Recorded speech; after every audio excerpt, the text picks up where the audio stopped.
Pembahasan yang pertama yaitu biaya bahan baku. Apa sih itu biaya bahan baku? Biaya bahan baku ini merupakan bagian utama dalam proses produksi suatu barang. Nah, dalam pengelolaannya ini sering banget muncul dua tantangan besar. Tantangan yang pertama, keterlambatan pasokan bahan, yang dimana bisa menghambat jalannya produksi. Tantangan yang kedua yaitu kelebihan persediaan, yang dimana bisa menyebabkan pemborosan modal karena bahan tidak segera dipakai. Nah, dari sisi akuntansi, pengadaan dan penyimpanan bahan baku juga bisa menimbulkan persoalan, terutama dalam hal penentuan harga pokok bahan yang dibeli. Nah, sementara bahan baku ini udah mulai digunakan dalam produksi, timbul masalah baru, yaitu bagaimana cara menentukan harga pokok bahan yang dipakai. Lanjut, ada tujuan pengendalian dan perencanaan. Tujuan utama dari pengendalian dan perencanaan bahan adalah untuk mencapai efisiensi dan efektivitas. Artinya di sini perusahaan harus mampu mengeluarkan biaya serendah mungkin, namun tetap memperoleh laba yang maksimal dalam jangka waktu tertentu.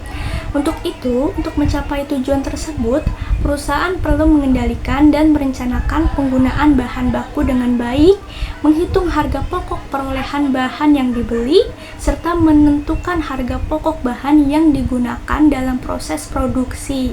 Pembahasan selanjutnya ada pembelian bahan baku.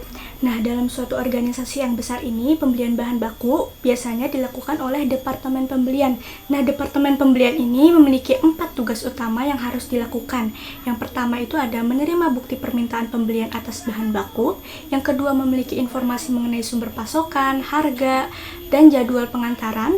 Yang ketiga ada membuat dan menempatkan pesanan pembelian. Dan yang terakhir, mengatur pelaporan di antara Departemen Pembelian, penerimaan, dan akuntansi. Selanjutnya, penyelesaian masalah bahan baku. Dalam kegiatan perencanaan, pengendalian, perhitungan bahan baku, pasti itu ada tantangannya. Tantangan utamanya di sini adalah bagaimana mengelola persediaan secara tepat. Tujuannya apa? Tujuannya agar proses produksi tidak terganggu dan dana yang digunakan untuk persediaan ini tidak berlebihan. Nah, agar masalah ini bisa diatasi dengan baik, perusahaan perlu melakukan beberapa langkah berikut ini. Yang pertama, penentuan kuantitas yang akan dibeli dalam periode tertentu. Perusahaan harus menentukan berapa banyak nih bahan yang perlu disediakan, mulai dari jumlah persediaan awal sebelum produksi, jumlah produksi yang direncanakan dalam periode tertentu, hingga kebutuhan bahan untuk setiap produknya. Selain itu, persediaan akhir juga harus diperhitungkan agar proses produksi dapat terus berjalan dengan lancar tanpa adanya hambatan. Lalu yang kedua, menentukan kuantitas bahan yang dibeli setiap kali dilakukan pembelian. Jumlah bahan yang dibeli setiap kali pemesanan itu didasarkan pada harga faktur, termasuk biaya angkut persatuan bahannya. Perusahaan juga perlu memperhitungkan biaya pemesanan dan biaya penyimpanan yang akan timbul selama bahan ini disimpan. Lalu yang ketiga, penentuan waktu pemesanan kembali bahan atau reorder point. Waktu pemesanan ulang bahan harus dihitung berdasarkan lama waktu dari proses pemesanan hingga bahan ini sampai ke tangan perusahaan. Tingkat penggunaan bahan per hari juga menjadi pertimbangan yang penting. Untuk menghindari kehabisan stok, perusahaan ini perlu menyediakan safety stock sebagai cadangan. Lalu langkah yang keempat, penentuan minimum dan maksimum kuantitas persediaan barang. Jumlah persediaan harus diatur dalam batas minimum dan maksimumnya. Titik maksimum biasanya itu dicapai saat bahan pesanan ini datang, agar tidak terjadi penumpukan persediaan yang bisa mengakibatkan pemborosan dana. Dengan demikian, bahan yang ada di gudang tetap terkendali dengan baik jumlahnya. Lalu yang terakhir ada pengawasan persediaan. Pengawasan persediaan ini bertujuan untuk memastikan bahan tersedia secara efisien, sehingga tidak terjadi gangguan produksi akibat keterlambatan bahan. Selain itu, perusahaan juga harus siap menghadapi permintaan mendadak dari pelanggan dan juga kelangkaan bahan baku di pasar dengan menjaga stok yang cukup. Pembahasan selanjutnya di sini ada langkah-langkah pembelian bahan baku. Nah, di sini ada 3 langkah-langkah dalam pembelian bahan baku. Langkah yang pertama yaitu bukti permintaan pembelian. Nah, untuk bahan baku yang standar itu hanya mengidentifikasi nomor persediaan dari suatu item saja. Nah, sedangkan untuk bahan yang non standar, informasi yang diperlukan itu ada cetak biru, nomor katalog, berat standar, merek, jumlah, dan harga yang disarankan. Lalu langkah yang kedua ada pesanan pembelian. Di sini kita memberikan informasi kepada pemasok tentang barang atau jasa yang kita inginkan, serta persyaratan, harga, dan instruksi pengapalan. Lalu langkah yang ketiga atau langkah yang terakhir, laporan penerimaan. Di sini kita menunjukkan nomor pesanan pembelian, nomor akun yang akan dibebankan, nama pemasok, rincian jumlah dan jenis barang yang akan diterima. Selanjutnya ada pengeluaran dan perhitungan biaya bahan baku.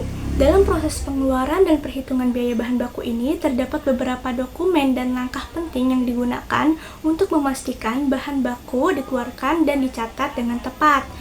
Nah, yang pertama itu ada bukti permintaan bahan baku. Dokumen ini berfungsi sebagai otorisasi atau izin resmi dari petugas gudang untuk mengeluarkan bahan baku sesuai permintaan. Tanpa dokumen ini, pengeluaran bahan dari gudang itu tidak bisa dilakukan. Lalu yang kedua ada pemrosesan data elektronik untuk buku permintaan bahan baku. Saat ini permintaan bahan tidak selalu dilakukan secara manual. Informasi permintaan bisa dimasukkan dan dikirimkan secara elektronik. Hal ini membantu mempercepat proses dan mengurangi resiko kesalahan pencatatan. Lalu yang ketiga ada daftar bahan baku yang diperlukan. Daftar ini berisi rincian bahan-bahan yang dibutuhkan dalam proses produksi. Sama seperti poin sebelumnya, informasi ini juga bisa dikirimkan secara elektronik untuk mendukung kelancaran pengeluaran bahan dari gudang. Pengeluaran dan perhitungan biaya bahan baku. Economic order quantity, jumlah persediaan yang dipesan pada suatu waktu sedemikian rupa sehingga meminimalkan biaya persediaan tahunan. Jumlah optimum dari pesanan pada waktu tertentu ditentukan dengan cara menyeimbangkan biaya pemilikan dan perolehan bahan baku. Rumus EOQ membahas masalah kuantitas dalam perencanaan persediaan. Nah, di sini rumus EOQ adalah akar 2 dikali RU dikali CO per CU dikali CC. Nah, RU itu adalah required unit, CO cost per order, CU cost per unit, dan CC carrying cost percentage atau persentase biaya penyimpanan dari harga. Nah, yang di sini kita ada contoh soal. Contohnya itu di sini diketahui permintaan selama 1 tahun atau RU dan harga beli per unit ini CU dan biaya pesan atau CO. Dan ada biaya penyimpanan. Nah, permintaan selama 1 tahun ini 2.400 unit, harga beli per unit $0,75, biaya pesan $20 per order, dan biaya penyimpanan 20%. Kita pindah penyelesaiannya ke sini.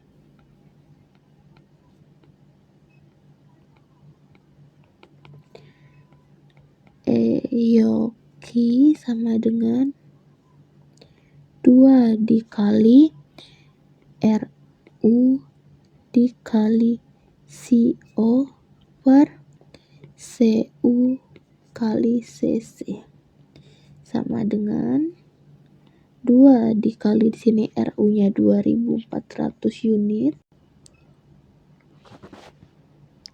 Selanjutnya di sini ada contoh soal dari order time. Soalnya yaitu suatu perusahaan menggunakan satu item yang dipesan 10 kali per tahun. Biaya dari satu kehabisan persediaan sebesar $30. Biaya penyimpanan sebesar $0,5 per tahun per unit dan probabilitas terjadi kehabisan persediaan diestimasikan. Sini ada persediaan pengaman dan probabilitas kehabisan. Untuk on 0 ada 40%, 50 unit 20%, 100 unit 10%, dan 200 unit 5%. Tentukan biaya kehabisan persediaan dan biaya penyimpanan yang minimal.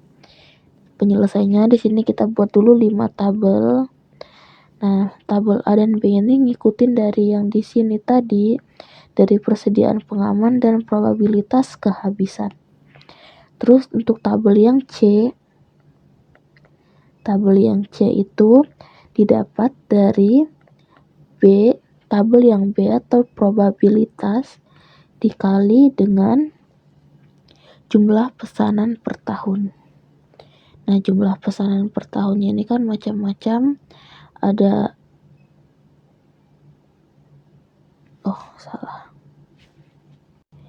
Sekarang lanjut ke penyelesaian. Di sini kita buat 5 tabel, yaitu ada tabel A, B, C, D, dan E. Tabel yang A itu kita ambil dari sini persediaan pengaman. Untuk tabel yang B ini kita dapat dari jumlah pesanan per tahun dikali dengan probabilitas. Nah, di sini kita ketahui jumlah pesanan per tahun tuh ada 10. Jadi 10 dikali dengan probabilitasnya itu ini, kali dengan 40%, hasilnya tuh 4. Nah, ini 4. Terus juga yang kedua tuh probabilitasnya 20%, 2. Terus 10%, kali 10%, ini jadinya 1. Terus 5% kali 10, ini hasilnya 0,5. Jadi ini untuk tabel yang B.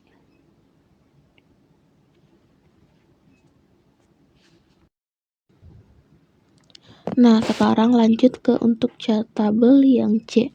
Tabel yang C itu total biaya kehabisan persediaan. Nah, untuk tabel yang C ini didapat dari hasil yang B dikali dengan biaya 1 kali kehabisan persediaan. Nah, kita cari dulu nih biaya 1 kali kehabisan persediaannya ini berapa. Nah, ini ya kita lihat dari soal, biaya 1 kali kehabisan persediaannya tuh $30. Jadi dikali $30. Nah, yang pertama tuh kan B-nya 4 dikali dengan $30. Hasilnya itu $120. Nah, yang ini benar kan? Nah, untuk ke bawahnya juga sama seperti itu. Lanjut kita ke tabel yang D. Untuk tabel yang D ini adalah total biaya penyimpanan. Nah, tabel yang D ini dapat dari mana? Kita cari tahu. Untuk tabel yang D ini dia dapat dari persediaan pengaman atau unitnya itu, atau dari kolom A dikali dengan biaya penyimpanan. Nah, biaya penyimpanannya ini ada sebesar $0,5. 0,5. Nah, yang pertama itu ada 0 dikali $0,5. Hasilnya 0. Yang kedua itu 50 dikali $0,5. Hasilnya itu 25. Nah, jadi sudah terjawab untuk tabel yang D. Sekarang lanjut ke tabel terakhir atau tabel yang E. Tabel yang E ini adalah total biaya kehabisan ditambah dengan biaya penyimpanan. Nah, untuk tabel yang E ini itu penjumlahan dari tabel C ditambah dengan tabel D. Nah, tabel C tadi kan yang pertama ada $120 ditambah dengan 0, jadi hasilnya tetap $120. Yang keduanya itu ada $60 ditambah dengan $25, hasilnya itu $85. Untuk ke bawahnya sama saja, tinggal dijumlahkan. Selanjutnya pengendalian bahan baku. Pengendalian bahan baku yang efektif sebaiknya yang pertama, menyediakan pasokan bahan baku yang diperlukan, Yang kedua, menyediakan cukup persediaan dalam teori di mana pasokan kecil dan mengantisipasi perubahan harga. Yang ketiga, menyimpan bahan baku dengan waktu penanganan dan biaya minimum dalam melindungi bahan baku tersebut dari kehilangan.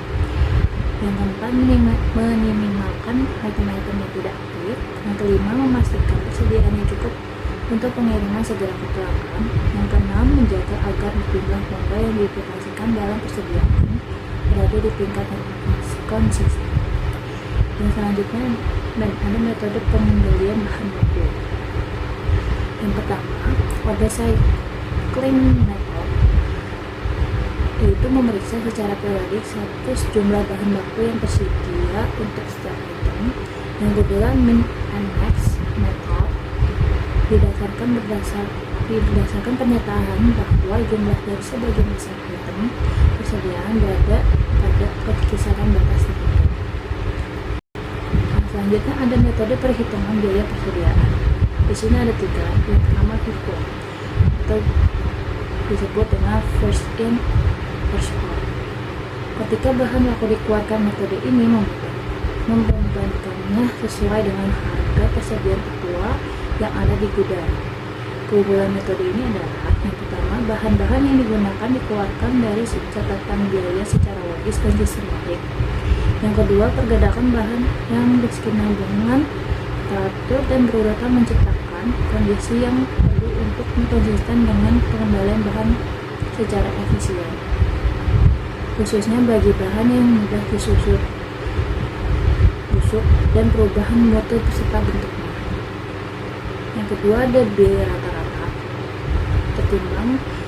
Metode ini mengasumsikan bahwa biaya dari setiap pengeluaran bahan baku merupakan campuran dari semua biaya pengiriman yang ada di gudang pada pengeluaran tersebut terjadi. Keuntungan dari metode ini adalah yang pertama, merupakan metode kalkulasi biaya yang realistik yang bermanfaat bagi manajemen dan menganalisa hasil usaha dan memperkirakan produksi untuk masa yang akan datang. Yang kedua, mengurangi pengaruh gejolak harga bahan yang terlalu tinggi atau terlalu rendah, sehingga estimasi biaya untuk pekerjaan di masa mendatang akan lebih stabil. Yang ketiga, merupakan sistem persediaan perpetual yang praktis dan lebih murah. Yang terakhir, LIFO. Metode ini membebankan biaya dari pembelian yang terakhir dalam persediaannya ke setiap bahan baku yang dikeluarkan ke produksi. Keunggulan dari metode ini adalah yang pertama, harga bahan yang digunakan dihitung secara sistematik dan realistik. Yang kedua, keuntungan dari kerugian persediaan yang belum direalisasi dapat diperkecil, dan dari operasi yang dilakukan secara periodik akan stabil dalam industri dan sering mengalami fluktuatif yang harga Oke, selanjutnya kita akan melakukan penyelesaian dari contoh soal tadi ya. Nah, yang pertama ada kita menggunakan metode perpetual, yaitu metode FIFO.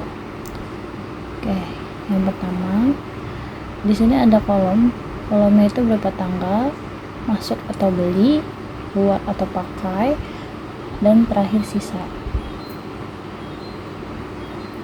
Nah, di sini pada 1 Januari 2012 ada sebanyak 200 kg dan harga satuannya 100 rupiah dan totalnya 20.000.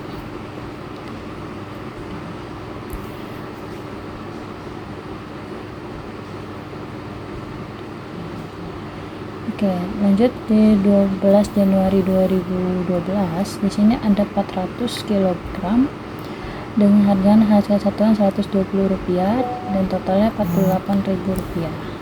Nah, karena di sini metode FIFO, makanya bisa disebutnya first in first out nih. Jadi masuk pertama keluar pertama gitu kan. Jadi harga yang di pertama itu yang 200 tetap di atas, lalu yang 400 itu masuk ke bawahnya. Nah, pada tanggal 16 Januari terdapat pemakaian yaitu sebanyak 500 kg. Nah, pemakaian ini maksudnya adalah penjualannya ya.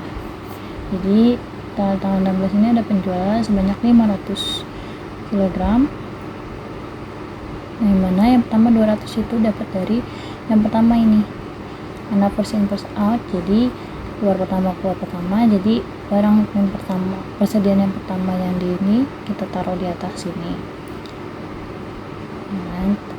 Nah yang terakhir yang 300 itu dari 300 ini dapat dari yang 400 ini, yang terakhir, persediaan terakhirnya. Dan karena untuk kurangnya 300.000 kan, karena totalnya jadi 500.000. Nah 120 ini juga sama, totalnya juga taruh sini, dijumlahin. Nah nanti hasil pengurangan itu dari 400 dan 300 ini ya, makanya hasilnya 100 kg.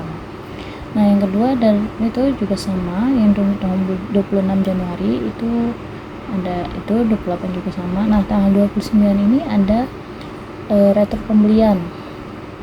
Ini namanya catatannya, dikembalikan ke supplier sebanyak 100 kg. Nah soal pembelian itu berarti retur pembelian ya gitu kan. Oke, karena retur pembelian dia akan mengurangi ya kan, karena kan dikembalikan nih ke suppliernya gitu kan. Nah mengurangi dari 300 ini dikurang dengan 100, hasilnya 200, dan dijumlahin dikalikan ya di sini. Nah yang kedua tanggal 30 Januari diterima oleh Gulang sebanyak 50 kg dari bahan yang diminta tanggal 28 Januari. Nah ini retur penjualan nih. Nah retur penjualan ini menambah persediaan. Nah, jadi kalau yang retur pembelian itu berarti mengurangi persediaan, kalau misalkan penjualan menambah persediaan. Jadi di sini ada 200 tambah 250, jadi totalnya taruh di situ 250. Oke, yang terakhir juga sama, pembelian kan. Nah yang kedua LIFO, left in first out. Jadi di sini pada 1 Januari sama,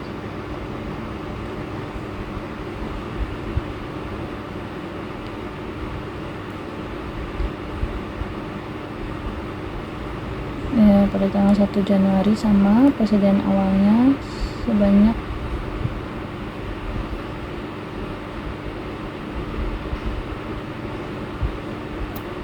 first in first out, left in first out ya, pokoknya keluar pertama,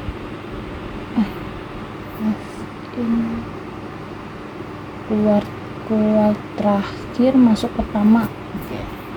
Jadi tadi tanggal 1 Januari sama, persediaan awal sama, tanggal 12. Nah tanggal 12 Januari ada pembelian nih. Nah tetap sama seperti yang tadi di Vivo. Nah untuk penjualannya nih 400.000 kan. Untuk kalau yang di Vivo itu kan kebalikannya ya gitu kan, jadi keluar pertama, kalau yang ini keluar pertama masuk terakhir gitu ya, gitu lah ya. 400 itu dan 100 ya kan, pokoknya total 500 ini. Oke, yang 100 itu ngambil dari yang persediaan awalnya, jadi 100%, jadi totalnya sisanya 100 kg. Oke. Di sini oke, ini sama, pokoknya tanggal 26 sama. Berikut kita ke 29 Januari yang ada di retur pembelian. Nah kalau pembelian ini kan ditambah langsung gitu kan, 300 gitu kan, jadi totalnya 200 nih. Tapi kalau yang di LIFO ini pada 29 Januari ini dia terdapat mengurangi dengan persediaan akhirnya gitu. Persediaan akhir nih. Nah di sini kan masih ada sisa 100 dan 200, maka di sini 100 tetap Makanya dan menguranginya, dan dia menguranginya yang 200 itu kan, jadi 200 kurang 1 harganya 100. Oke. Nah, lalu ada operator penjualan. Nah, kalau operator penjualan itu kan menambah, cuma ya sama kayak tadi, dia menambahnya persediaan akhirnya yang 100 itu, makanya jadi 150 kg dengan harga Rp90. Oke, terakhir kita ke metode average atau metode rata-rata. Nah, untuk pada 1 Januari ini sama nih persediaan awalnya. Nah, pada tanggal 12 Januari 2012 di sini ada terdapat pembelian 400 kg dengan harga satuan Rp120. Nah, di sisanya nih dapat dari mana nih gitu kan. Nah, pertama kita 200 tambah 400 hasilnya 600. Yang kedua 20.000 ditambah 48.000 hasilnya 68.000. Nah, 68.000 ini dapatnya dari mana? 68.000 dibagi dengan 600 kg hasilnya Rp113,33 untuk biaya satuannya. Nah, untuk penjualannya langsung 500 kg dengan harga satuan 113,13, itu dari hasil dari pembagian tadi. Pokoknya kalau misalkan itu penjualan harganya tetap dengan harga yang sebelumnya. Nah, kalau pembelian sama saja seperti tadi nih, ditambah dulu baru dikali gitu kan. Jadi 100 tambah 500 itu ditambah 100 itu ditambah itu, hasilnya itu dibagi dengan total hasil segini. Oke. Yang kedua, yang tanggal 29 Januari ada daftar pembelian. Nah, dia kan mengurangi ya, karena mengurangi maka hasilnya juga dibaginya harga satunya juga berubah gitu. Makanya 200 ini dari hasilnya ini 300 dikurangi 100 hasilnya 200 kan. Nah, yang 28.000 itu, yang 28.000 ini dikurangi dengan 9.000 maka hasilnya 19.167. Nah, baru dibagi dengan 200 maka hasilnya 95,835. Nah, selanjutnya data penjualan pada tanggal 30 Januari. Data penjualannya ini bertambah. Nah, kalau bertambah tetap aja ya, karena tapi ini kenapa totalnya itu dari sini, karena data penjualannya pada tanggal 28 Januari penjualannya kan, tapi kok di ininya beda. Nah, karena dia menambah maka hasilnya beda, makanya 200 tambah 50 tambah 250, 19.000 tambah 4.000 nya ditambah jadi 23.000 sekian dibagi dengan 250 maka hasilnya 95,44. Nah, yang terakhir 31 nya sama kayak itu kita aja. Oke.